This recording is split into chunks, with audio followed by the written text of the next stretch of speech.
Jonathan Leach is the producer behind this report, and he's here to share some more information about this case. So here we have this fascinating case, but it takes NCIS 4 years before they pick it up. What was happening in the meantime?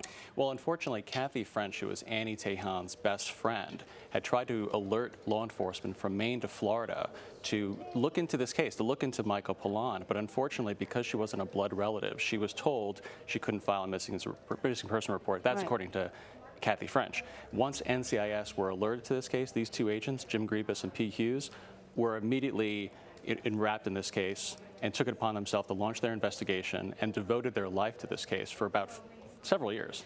So these officers come across all kinds of cases. What was it about this one that just stuck with them?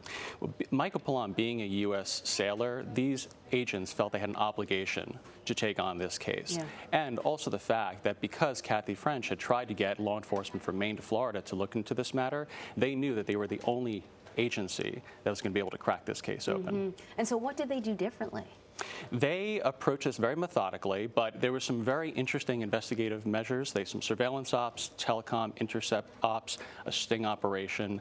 One of the more interesting actions that they took were Michael Pollan had a wife at the time. He was actually living a double life. So the agents, through telephone records, were able to determine that his wife, living in Savannah, Georgia, had received a phone call from Michael on the night that Annie disappeared. So they knew that she had something to do with this case. Right. So they traveled down to Miami. They meet with Dawn Breeze, and they were able to get her to cooperate with their investigation and work with them to do a sting operation to get Michael Pollan to make some admissions over the phone.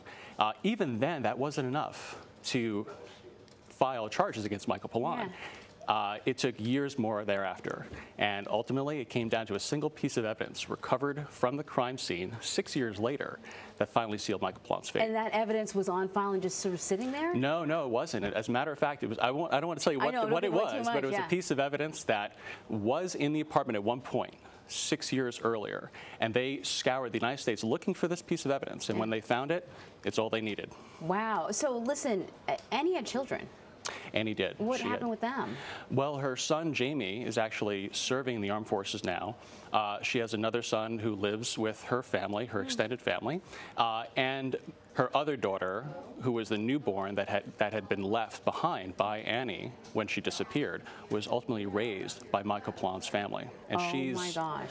What we know is that she's living a good life, and she doesn't have any relationship with her father at this point. Oh my gosh, these stories have so many layers. A lot of layers, and I tell you, this is something that could be an NCIS episode. I mean, it's got many twists and turns, a lot of plot twists, and it has an ending that I think will truly terrify viewers. Oh my gosh, thank you so much, Jonathan Leach. Thanks for coming by. My pleasure.